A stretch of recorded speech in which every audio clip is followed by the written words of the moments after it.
The morning sun cast long shadows across the New Haven colony as Katie Morrison skipped down the metal walkway toward the medical center. Her brown pigtails bounced with each step, and she hummed a tune her mother had taught her the night before. At 8 years old, Katie loved everything about their new home on this distant world: the purple grass that grew in patches around the settlement, the 2 moons that appeared in the evening sky, and especially the small creatures that looked like floating jellyfish but glowed with soft blue light. Katie's parents, Dr. Helen Morrison and engineer Paul Morrison, had brought their family to New Haven 3 years ago as part of the terraforming project. They were among the first 500 humans to call this world home. The colony grew slowly but steadily, with new families arriving every few months. Katie had made friends with children from many different backgrounds, and they all shared the same dream of growing up on a world that their parents were helping to shape. The medical center stood at the heart of the colony, a white building with solar panels covering its roof. Katie pushed through the automatic doors and waved at Nurse Betty Collins, who was organizing supplies behind the front desk. Katie had come to help her mother with the weekly inventory, something she had been doing since she turned 7. She enjoyed counting the medical supplies and learning about how they helped keep people healthy. Commander Jake Harrison sat in his office aboard the Earth Colonial Defense Force ship Defender, which orbited high above New Haven. His communication console beeped with an urgent message from Earth Command. The message carried the official seal of the Galactic Council, and Jake felt his stomach tighten as he opened it. The Council rarely sent direct communications to human colonies, and when they did, it usually meant trouble. The holographic image of Ambassador Veltar appeared above Jake's desk. The Zephyrian diplomat was tall and thin, with silver skin that seemed to shimmer in the light. His voice carried the typical coldness that Jake had come to expect from Council representatives when they spoke to humans. "Commander Harrison, I am transmitting the official notice of violation for the colony designated New Haven. The Galactic Council has determined that this settlement violates the newly ratified containment protocols. All human residents must evacuate within 72 hours. Any failure to comply will result in enforcement action." Jake stared at the message in disbelief. The containment protocols had been passed just weeks ago, despite strong human objections. The new laws severely limited where humans could establish colonies, claiming that human expansion was too aggressive and threatened established alien territories. But New Haven had been settled legally under the previous agreements. The colony had all the proper permits and had been approved by 3 different council committees. Jake immediately contacted the colony's administrator, Mayor Linda Foster. Her face appeared on his screen, showing the same confusion and anger that Jake felt. Linda had been working with the council for months to ensure that New Haven met all requirements. The colony had even hired alien consultants to make sure they followed proper environmental protocols. "This has to be a mistake," Linda said, her voice tight with worry. "We've done everything by the book. Every form has been filed, every regulation followed. How can they just decide we're in violation now?" Jake wished he could give her a better answer, but he had learned that the Galactic Council didn't always operate with logic that humans could understand. "I'm going to contact Earth Command immediately. Maybe they can file an appeal or get us more time to sort this out." But even as Jake spoke, he knew that appeals to the Galactic Council could take months or even years. The Council moved slowly on most matters, except when they decided to enforce their will. Then they acted swiftly and without mercy. Down on the planet's surface, Katie Morrison was unaware of the crisis developing above her head. She carefully counted boxes of medical supplies while her mother worked. At the computer terminal nearby, Dr. Helen Morrison was updating patient records and didn't notice the communication alert that appeared on her screen. She was focused on her work, planning the next day's schedule and making sure they had enough supplies for the weekly health checkups. Katie finished counting the bandages and moved on to the boxes of medicine. She had learned to read the labels, though she didn't understand what most of the medicines did. Her mother had explained that different medicines helped with different problems, and Katie thought it was amazing that humans had figured out how to make substances that could heal the body. The communication alert on Dr. Morrison's computer kept blinking, but she was deep in conversation with Katie about the importance of keeping accurate medical records. Katie asked questions about everything, and Helen enjoyed explaining how the medical center worked. She hoped that Katie might become a doctor herself someday. though the little girl had also expressed interest in becoming a xenobiologist, so she could study the fascinating creatures they had discovered on New Haven. Commander Jake Harrison received his answer from Earth Command within 2 hours, but it wasn't the answer he had hoped for. The Earth government was protesting the Council's decision through official diplomatic channels, but that process would take time. In the meantime, Earth Command ordered Jake to prepare for the possibility that the colonists might need to evacuate. Jake called an emergency meeting with Mayor Foster and the other colony leaders. They gathered in the town hall, a simple building that served as the center of local government. The mood was grim as Jake explained the situation. Some of the colonists wanted to leave immediately, fearing what might happen if they defied the Galactic Council. Others insisted on staying and fighting the decision through proper legal channels. Dr. Paul Morrison, Katie's father, stood up during the meeting. "We can't just abandon everything we've built here. Our children consider this home. Katie has never known any other world. How do we explain to her that we have to leave because some aliens decided to change the rules?" Many of the other parents nodded in agreement. The children of New Haven had grown up thinking of this world as their home. They had played in the purple grass, caught the glowing creatures in jars to study them, and made plans for their futures on this world. The idea of uprooting them and moving them to some other planet seemed cruel and unfair.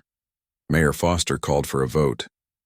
After much discussion and debate, the colonists decided to stay and fight the Council's decision. They would continue to operate the colony while Earth's diplomats worked to resolve the situation. It seemed like the reasonable thing to do. They had followed all the rules and they believed that justice would prevail. None of them knew that their decision had already sealed their fate. High above the planet, Ambassador Veltar was assembling an enforcement fleet. The Galactic Council had no intention of waiting for appeals or diplomatic solutions. They had made their decision, and they expected immediate compliance. When humans refused to obey, the Council would remind them why other species feared to challenge their authority. Katie Morrison went to bed that night excited about the next day. She had promised to help Nurse Collins organize the children's medicine cabinet, and she was looking forward to learning about the different types of treatments they kept for young patients. She fell asleep thinking about the floating creatures outside her window, and wondering what new discoveries tomorrow might bring. She had no way of knowing that tomorrow would bring the Galactic Council's idea of justice to New Haven. The news of Katie Morrison's death reached Earth 3 days after the Galactic Council's enforcement fleet finished their work on New Haven. The colony that had taken years to build was destroyed in less than 6 hours. Orbital bombardment had reduced most of the settlement to rubble and ash. The medical center where Katie had died was nothing more than a crater in the purple grass. Prime Minister Ellen Brooks sat in her office in Geneva, staring at the official report from Commander Jake Harrison. The words seemed to blur together on the screen. 8-year-old Katie Morrison had been helping evacuate injured colonists from the medical center when the building collapsed. She had refused to leave without making sure all the patients were safe.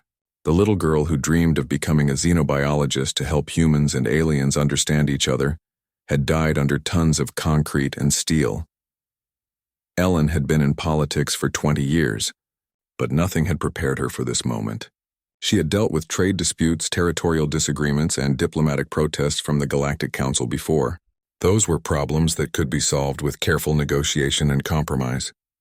But how did you negotiate with people who considered the death of human children an acceptable cost of enforcing their laws? The Prime Minister called an emergency session of the United Earth Assembly. Representatives from every nation and colony gathered in the Great Hall, their faces showing the same mix of grief and anger that Ellen felt. The hall was usually filled with the sound of quiet conversation before sessions began, but today it was silent. Everyone knew why they were there, and everyone knew that nothing would ever be the same. Ellen stood at the podium and looked out at the assembled representatives. Her voice was steady, but those who knew her well could hear the fury she was trying to control. The Galactic Council has made their position clear. They believe that human children are acceptable casualties in their vision of cosmic order. They have sent us a message written in the blood of an 8-year-old girl. The words hung in the air like a challenge. Ellen continued, Katie Morrison died because she was trying to help injured people. She died because she believed that all life was precious. She died because we trusted that the Galactic Council shared our basic values about protecting the innocent. Meanwhile, in the hidden depths of Titan Base, Admiral Lisa Carter was holding a very different kind of meeting. The base was built inside Saturn's largest moon, concealed from alien sensors by layers of ice and rock. Few people knew it existed, and even fewer knew what kind of military assets were hidden in its secret hangars. The Shadow Navy was humanity's darkest secret, created in the early days of contact with alien civilizations when Earth's leaders realized that not all species in the galaxy were friendly. The conference room was filled with officers whose names appeared on no public records. These were the commanders of ships that officially didn't exist, trained for missions that the Earth government could never acknowledge. Captain Sam Mitchell had spent 5 years mapping Galactic Council installations in his stealth cruiser Phantom. Captain Alex Turner commanded the Shadow Dreadnought Vengeance, a ship equipped with weapons that violated several galactic treaties Earth had never signed. Admiral Carter activated the holographic display in the center of the room. The image showed the ruins of New Haven Colony, with markers indicating where each building had stood. A red dot marked the location of the medical center where Katie Morrison had died. The Admiral's voice was quiet, but every officer in the room could hear the pain and rage behind her words. "They wanted to test us," she said. "Intelligence Chief Rebecca Stone has intercepted communications between council members." The attack on New Haven wasn't really about territorial violations or containment protocols. It was an experiment to see how humanity would respond to the deliberate killing of our young. Rebecca Stone stepped forward and activated another display. This one showed intercepted alien communications, translated into simple English. The messages revealed that the Galactic Council had been conducting similar tests on other species for centuries. They would manufacture a crisis, provoke a response, and then judge whether the target species was too dangerous to be allowed to continue expanding. The Draconian Empire underwent this same process 50 years ago, Rebecca explained. The Council decided they were too aggressive and wiped out their colonies one by one. The Helix Collective faced a similar fate 30 years ago. In each case, the Council used the same pattern: create new laws that the target species couldn't possibly follow, then enforce those laws with overwhelming force. Dr. Marcus Webb, Earth's leading expert on alien psychology, had been studying Galactic Council behavior for decades.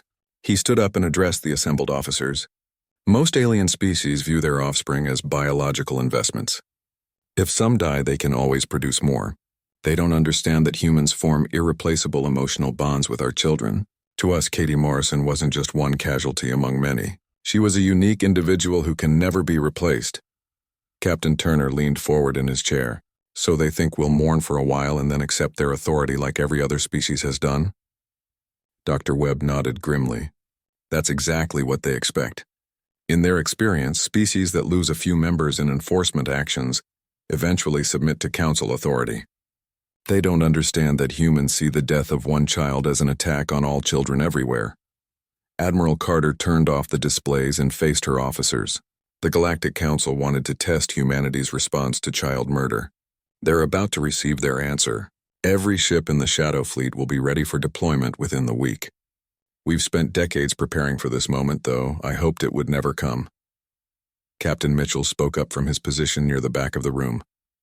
"What about the official government response? The Prime Minister is calling for diplomatic protests and economic sanctions. Let the politicians do what politicians do," Admiral Carter replied. "The Shadow Navy answers to a higher authority than governments or treaties. We answer to the promise every human adult makes to every human child, the promise that we will protect them from monsters." The meeting continued for hours as the officers planned their response to the Galactic Council's test. They reviewed target lists, discussed tactical approaches, and coordinated with deep cover agents who had been gathering intelligence on alien military capabilities for years. By the time the meeting ended, every officer knew their role in what was about to unfold. On Earth, Prime Minister Ellen Brooks addressed the planet in a broadcast that reached every human settlement in known space. She announced a period of official mourning for Katie Morrison and the other colonists who had died on New Haven. Flags would fly at half-staff, and memorial services would be held in every major city. The galaxy would see humanity grieve for their lost children. What the galaxy wouldn't see was the Shadow Fleet leaving their hidden bases and moving into position around alien worlds. The Galactic Council had conducted their test and delivered their message. Now humanity would deliver theirs. The species that had mistaken human compassion for weakness was about to learn the difference between mourning and vengeance. The darkness between stars hid secrets that the Galactic Council had never imagined. For 20 years, human ships had been moving through the empty spaces where no alien sensors could detect them. These were not the bright exploration vessels that carried diplomats and scientists to alien worlds. These were predators built for one purpose: to hunt in the shadows and strike without warning. Captain Alex Turner stood on the bridge of the Shadow Dreadnought Vengeance, watching the main display show their approach to the Zephyrian home system. His ship was invisible to alien detection systems, its black hull absorbing light and energy signatures like a hungry void. The crew around him worked in silence, their faces lit only by the soft glow of their instruments. These were volunteers whose own families had suffered under Galactic Council justice over the years. Alex remembered his younger brother Danny, who had died in a council enforcement action on the mining colony of Kepler-7. The aliens had declared the human mining operation illegal and ordered immediate evacuation. When the colonists asked for time to gather their belongings, the council fleet had opened fire. Danny Turner had been 16 years old, helping elderly colonists reach the evacuation shuttles when the bombardment began. The Vengeance was not alone in the dark. 37 other shadow ships moved through the Zephyrian system, like ghosts made of metal and hatred. Each ship carried weapons that violated several galactic treaties, but Earth had never signed those treaties.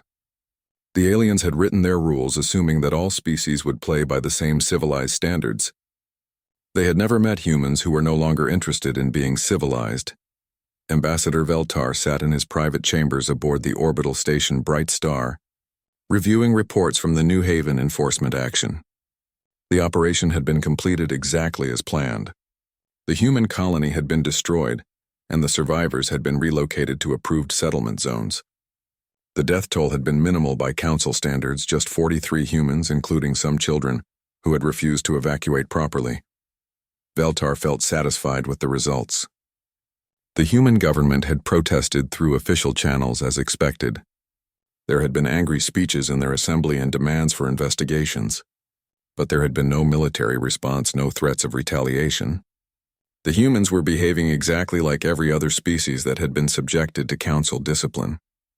They would mourn their dead, make diplomatic protests, and eventually accept their place in the galactic order. The Zephyrian Orbital Defense Network was considered the finest in the galaxy. 60 battle stations surrounded the home world, each one equipped with energy shields that could stop any known weapon. The stations were connected by a communication network that could coordinate their responses in milliseconds. No enemy force had ever penetrated the Zephyrian defenses, and military experts throughout the galaxy considered them impenetrable. At exactly midnight, Zephyrian Standard Time, the shadow ships struck. They appeared throughout the system simultaneously, materializing from the darkness like nightmares given form. The orbital defense stations had no time to coordinate their response, because their communication network was jammed by signals the aliens had never encountered before. Each station found itself fighting alone against enemies that seemed to ignore the laws of physics. The Zephyrian energy shields were designed to deflect energy weapons and explosive missiles. They had been tested against every known form of alien technology, and proven effective against all of them. But the human ships weren't using energy weapons or explosive missiles. They were using simple tungsten rods accelerated to tremendous speeds by magnetic launchers. Captain Turner watched his weapons officer, Lieutenant Jenny Walsh, coordinate the Vengeance's attack on Defense Station Alpha 7. The tungsten rods were invisible to alien sensors until the moment of impact. No exotic particles, no energy signatures, no warning at all. Just metal moving at nearly the speed of light, carrying enough kinetic energy to punch through any armor ever built. The defense station's shields flickered and failed as the tungsten rods struck. The alien commanders inside the station had milliseconds to realize that their impenetrable defenses were useless against weapons that simply ignored them. Then the station exploded in a brief, brilliant flash that lit up the night sky of the Zephyrian homeworld below. Similar flashes appeared throughout the system as the shadow ships systematically destroyed the orbital defense network. Each battle station that had taken decades to build vanished in seconds. The aliens inside had no time to send distress signals, no chance to warn their homeworld of what was happening. They died in confusion, never understanding how their perfect defenses had failed so completely. Ambassador Veltar watched the destruction from his private station and felt something he had never experienced before. Terror. His people's mighty fleet, the pride of the Zephyrian Empire, was being destroyed by ships that shouldn't exist. The humans had hidden their true military capabilities, and now they were revealing weapons that made the Galactic Council's enforcement fleets look like toys. Veltar tried to send emergency messages to the Galactic Council headquarters, but the human ships had jammed all communication frequencies. He was trapped in his private chambers, watching his civilization's defenses crumble, unable to call for help or even warn other council members of what was happening. The shadow ship Phantom, commanded by Captain Sam Mitchell, approached Veltar's private station. The stealth cruiser had been modified for special operations, equipped with cutting tools that could slice through alien armor like paper. Captain Mitchell had volunteered for this particular mission because he wanted to deliver a personal message to the alien who had ordered Katie Morrison's death. The Phantom attached itself to the station's hull and began cutting through the outer layers. Veltar could hear the metal screaming as human tools carved their way toward his chambers. He activated his personal defense systems, but they were designed to stop alien weapons, not the strange cutting tools the humans were using. Captain Mitchell and his boarding team entered Veltar's chambers wearing full combat armor. The Zephyrian ambassador cowered behind his desk, his silver skin pale with fear. He had expected to die with dignity, surrounded by the comfort of his luxurious quarters. Instead, he found himself facing humans who looked at him with the cold hatred of parents who had lost their children. "You wanted to test humanity's response to child murder," Captain Mitchell said, his voice amplified by his armor speakers. "Congratulations. You're about to become the first test subject in our response." But Mitchell didn't kill the ambassador. Instead, he forced Veltar to watch as the remaining Zephyrian defense stations were destroyed one by one. The alien who had ordered the death of an 8-year-old girl was made to witness the destruction of everything his people had built to protect themselves. When the last defense station exploded, Captain Mitchell removed his helmet and looked directly into Veltar's eyes. "That little girl you killed was trying to help injured people when your bombs brought down the building. She died because she believed all life was precious. Remember that when you're explaining to your people why their defenses no longer exist." The shadow ships vanished back into the darkness as suddenly as they had appeared, leaving the Zephyrian system defenseless and their ambassador alive to carry the message. The Galactic Council had wanted to test humanity's response to the killing of their young. The test was complete and the results were clear. Humanity's response was swift, merciless, and absolutely devastating. The ancient halls of the Galactic Council chambers on Nexus Prime had never echoed with the sound of panic before. For 3,000 years, the Council had ruled over 1,000 species with absolute authority. Their word was law across half the galaxy, enforced by massive fleets that could destroy entire star systems. But now, for the first time in millennia, fear gripped the governing body that had never known defeat. Council Speaker Thanemore of the Ethereal Collective stood at the center of the great chamber, his translucent form shimmering with anxiety. Around him, representatives from dozens of species argued in voices that rose to near hysteria. The holographic displays showed the same terrifying information over and over: the complete destruction of the Zephyrian defense network by unknown human vessels. "This is impossible," declared Representative Creedon of the Mantis Empire. "Our intelligence reports indicated that humanity possessed only basic military technology, primitive ships with chemical rockets and simple energy weapons. How could they destroy an entire orbital defense system in 6 hours?" Thanemore had been asking himself the same question since the first reports arrived from the Zephyrian system. The humans had been members of the galactic community for 50 years, and in all that time they had presented themselves as peaceful explorers, interested mainly in trade and scientific cooperation. Their military forces had seemed adequate for defending their own territory, but hardly capable of offensive operations against major alien powers. Ambassador Veltar's report suggests that the humans have been concealing their true capabilities, Thanemore announced to the assembled representatives. The ships that attacked the Zephyrian system used weapons and technology that violate several galactic treaties. More importantly, They demonstrated tactical knowledge that could only have been gained through decades of careful intelligence gathering. The implications were staggering. If humanity had been hiding their military strength for 50 years, what else had they been concealing? How many human agents were operating throughout Council territory, gathering information and mapping defenses? The paranoia that gripped the chamber was justified, because the truth was even worse than they suspected. Captain Danny Rodriguez moved through the corridors of Kepler Station like a ghost in the night. The Council's main intelligence hub was located in the station's deepest levels, protected by security systems that were considered impenetrable. But Danny and his team of human special forces had been training for this mission for 15 years. They knew every corridor, every security checkpoint, every weakness in the station's defenses. Danny's team consisted of 12 soldiers who had all lost family members to Council enforcement actions over the years.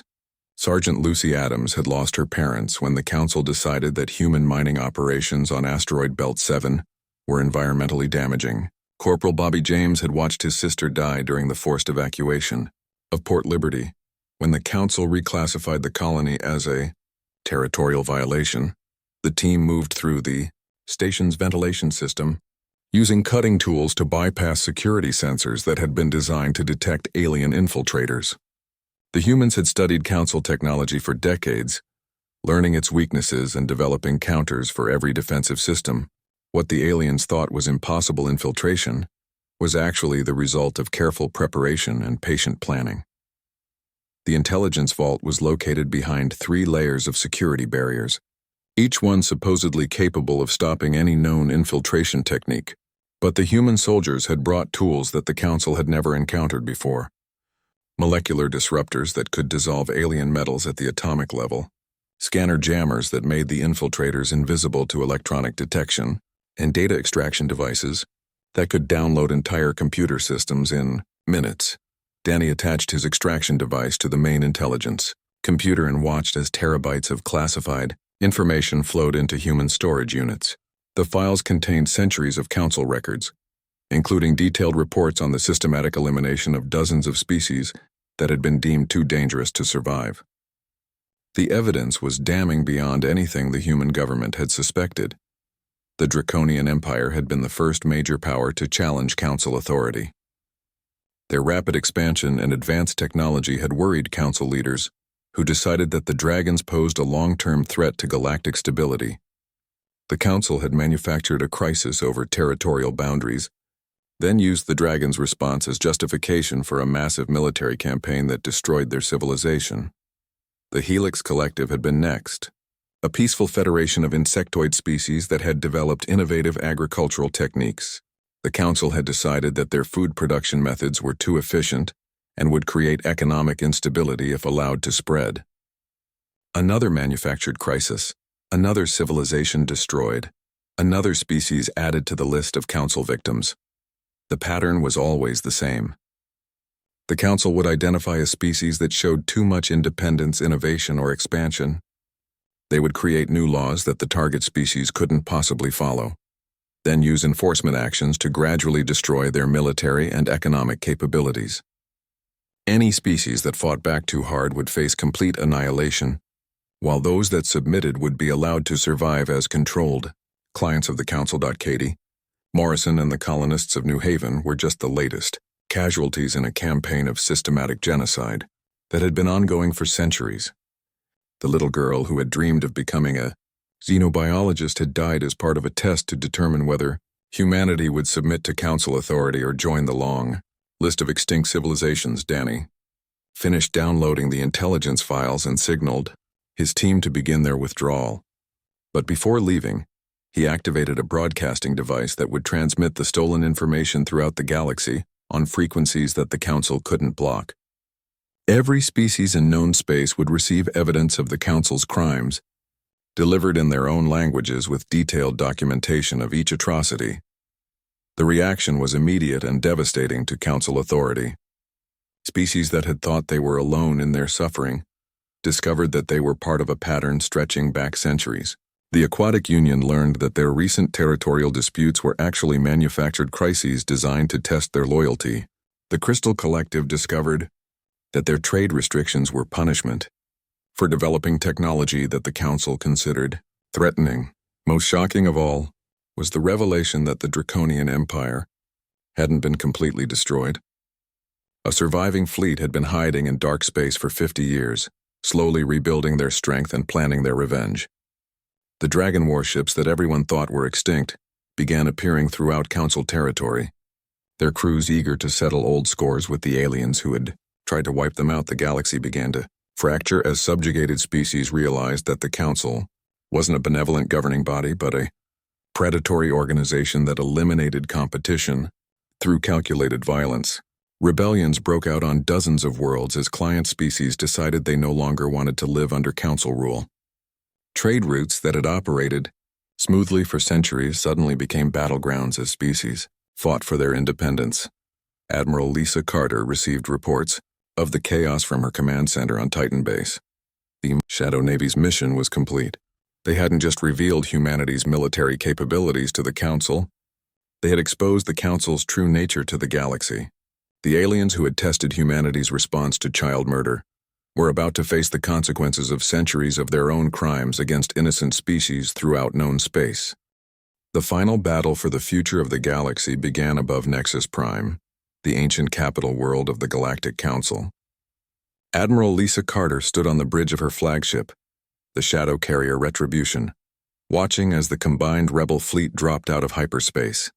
37 species had answered humanity's call to end Council tyranny, bringing with them the largest armada the galaxy had ever seen. The Council's response was equally massive. Their greatest weapon, the Starkiller, hung in orbit above Nexus Prime like a metallic moon. The mobile space station was 10 kilometers across and carried enough firepower to destroy entire solar systems. It had been built centuries ago as the ultimate symbol of Council authority, and no enemy had ever forced the Council to deploy it. Admiral Carter opened communication channels to the rebel fleet commanders.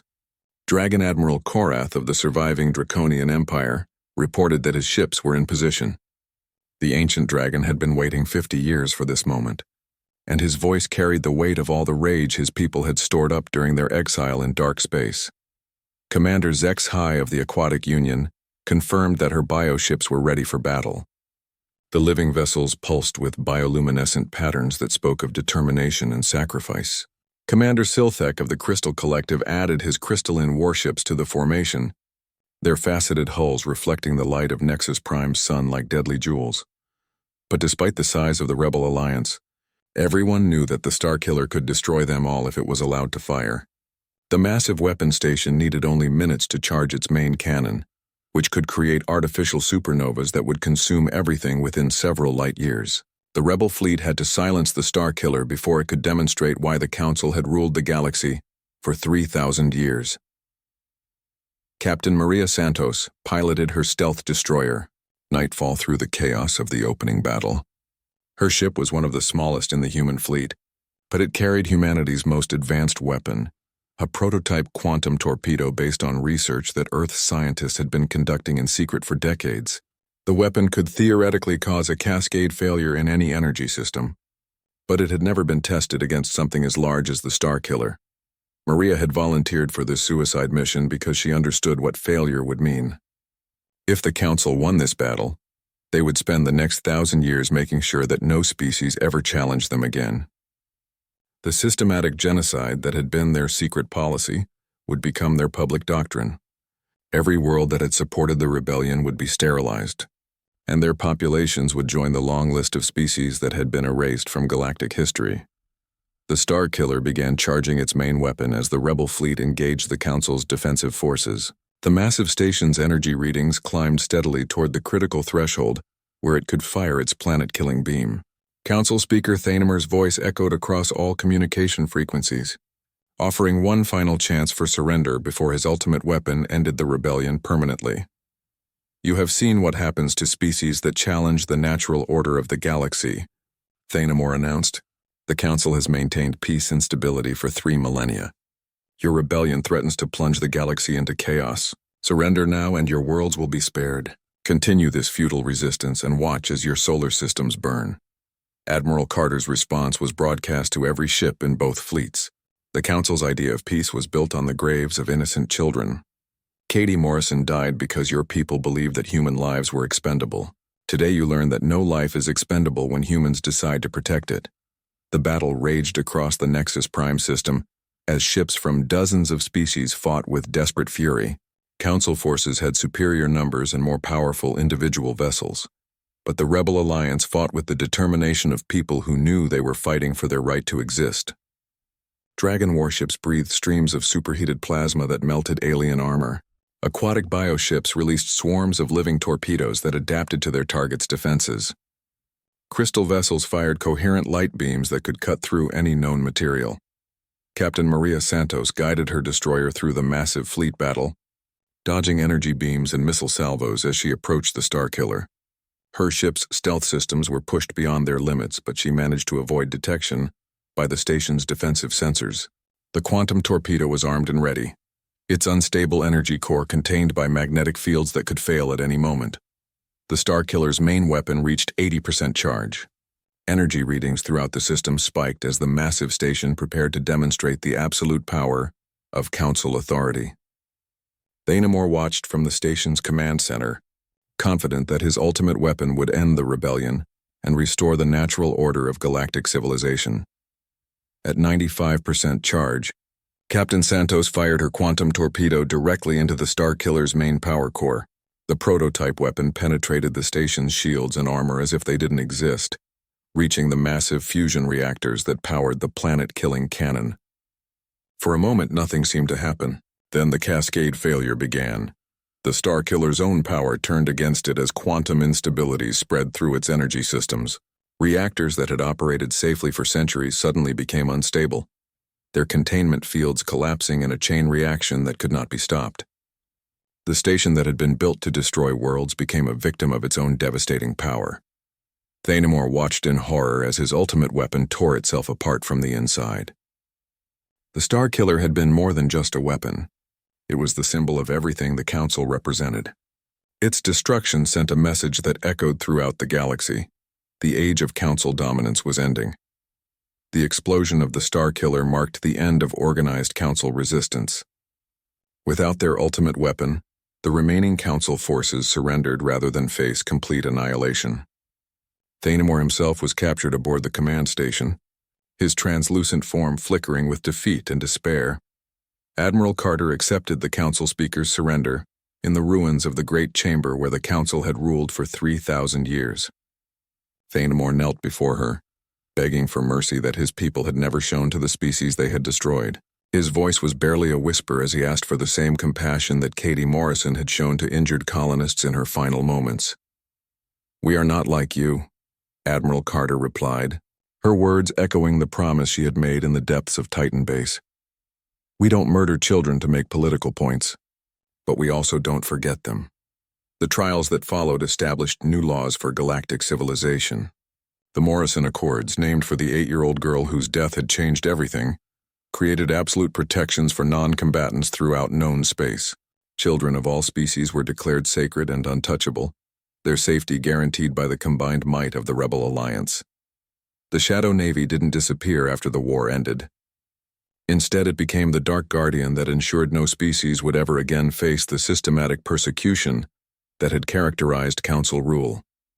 The black ships that had struck from the darkness now patrolled the spaceways openly, carrying the promise that humanity would protect the innocent wherever they might be threatened.